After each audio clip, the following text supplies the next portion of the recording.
Pas loin de 3 ans déjà qu'on allait lancer ce petit appel que vous commencez à connaître pour la plupart d'entre vous, soit parce que vous avez déjà eu l'occasion de participer à nos travaux. C'est la 4e journée Transition au carré, Open Conférence comme on les appelle, en un entourant. Donc ça commence à faire, sachant qu'on a aussi déjà pas mal produit par ailleurs. Et puis pour certains d'entre vous, vous étiez, je pense, présents hier pour le lancement de cette petite chose-là, donc qui est le livre blanc numérique et environnement qu'on a présenté hier soir au Senspace, donc avec certains d'entre vous, et qu'on a eu la chance de présenter à deux ministres, à 2 secrétaires d'État, donc Brune Poirson côté écologie et Mounir Majoubi côté numérique. Donc évidemment on était assez contents, et surtout au-delà de l'aspect un peu bling bling, parce que bon, on a besoin aussi de communiquer, de faire monter ce sujet. Bon, ça nous confirme que le sujet, il intéresse, il continue d'intéresser. Et donc pour ça, on est plutôt assez content. Et on en dira quand même un petit mot ce matin, y compris pour ceux qui, pour des raisons ou d'autres, n'ont pas pu venir hier soir. Donc on en dira quand même quelques mots. Peut-être pour, traditionnellement, pour ceux qui participent à ces travaux, il y en a qui sont là depuis un peu longtemps, puis d'autres qui rentrent un peu dans le bateau parce que Transition au carré, c'est d'abord une communauté de gens, d'acteurs, d'initiatives, de réseaux. Donc on est toujours content quand il y a un peu des nouvelles têtes qui arrivent. Donc rapidement, un petit peu quelques enjeux. Donc la question qu'on se pose, c'est essentiellement les apports du numérique aux questions écologiques et aux questions environnementales. Et ce qui nous intéresse, c'est moins le numérique en tant que technologie que le numérique qui permet d'ouvrir un peu de nouveaux chemins vers la transition écologique en réinventant certains qui existent, en ouvrant de nouvelles transversales, etc. Donc c'est plutôt ça qui nous rassemble. Et quand on a commencé à regarder le sujet, donc il y a à peu près 3 ans de ça, en tout cas dans le cadre de Transition au carré, il y a plein de gens qui y travaillent depuis évidemment depuis un peu plus longtemps que nous. Le paysage, il nous racontait un petit peu ça. Il nous disait, la première chose qu'on pense, c'est oui, le numérique, il a sa propre empreinte, il n'est pas immatériel, on en a aussi beaucoup parlé hier soir, il y a beaucoup de choses à faire, il y a beaucoup de gens qui travaillent. Je ne sais pas s'il y a quelqu'un de France Stratégie, par exemple, dans la salle, mais il lance notamment un nouveau cycle de travaux là-dessus, des gens comme Green IT, le groupe Eco-Info.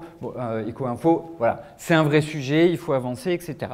Donc on s'intéresse à l'empreinte du numérique, on s'intéresse surtout aux gains que peuvent avoir le numérique. Et donc là-dessus, il y a plein d'initiatives, notamment du côté de la Green Tech, pour faire simple, qui sont assez ambiguës dans le sens où finalement les chiffres nous racontent qu'on n'a pas eu un apport aussi fort qu'on aurait pu l'imaginer. Donc ça veut dire que derrière, il y a des choses un petit peu plus compliquées qui se nouent, y compris du côté des effets rebonds, c'est-à-dire les gains sont redépensés, etc. Donc c'est bon, le sujet un peu plus compliqué.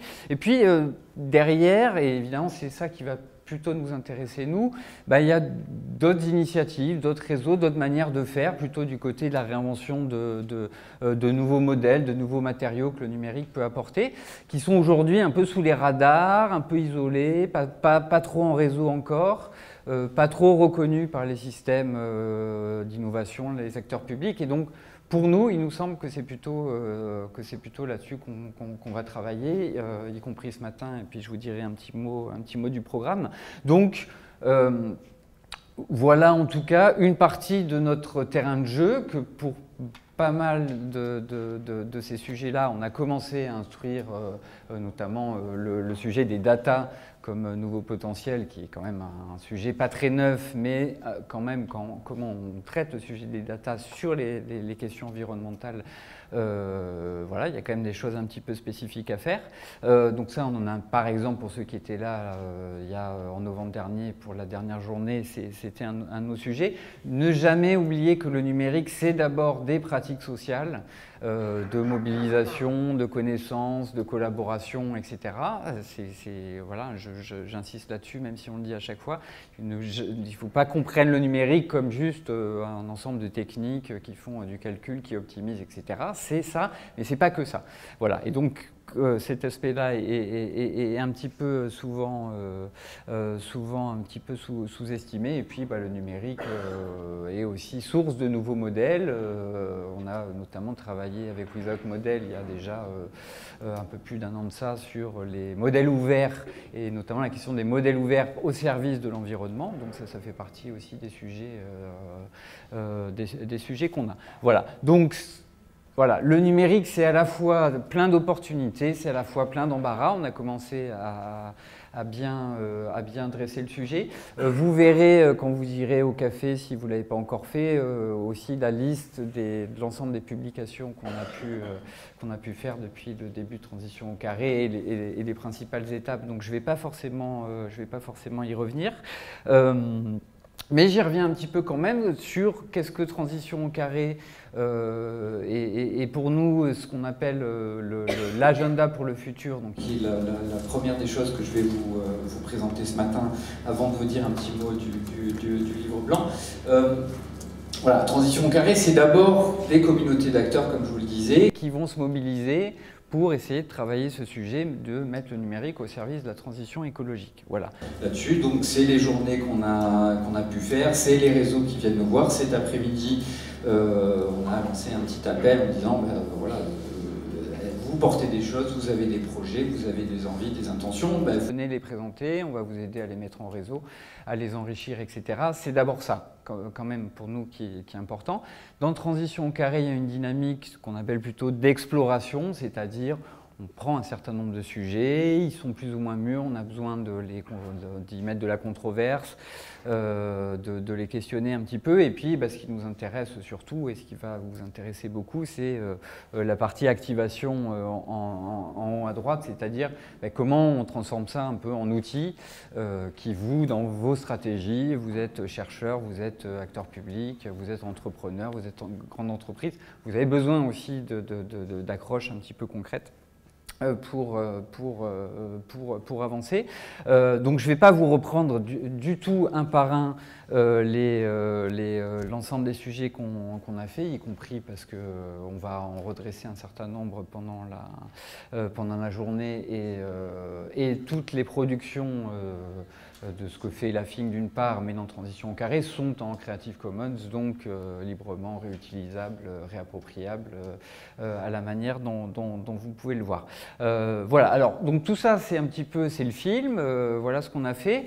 À un moment donné, on a ce besoin de faire un bilan, de faire une photo à un moment donné, et c'est ce qu'on est en train de faire en ce moment, à travers donc, ce qu'on appelle l'agenda pour le futur, c'est-à-dire, bon, quel est l'état aujourd'hui des acteurs, des initiatives, des projets, des sujets qui sont plus ou moins mûrs, des feuilles de route qui cherchent à faire converger le numérique et l'écologie dans un certain nombre de domaines. Donc ça, c'est la démarche qu'on a appelée l'agenda pour le futur.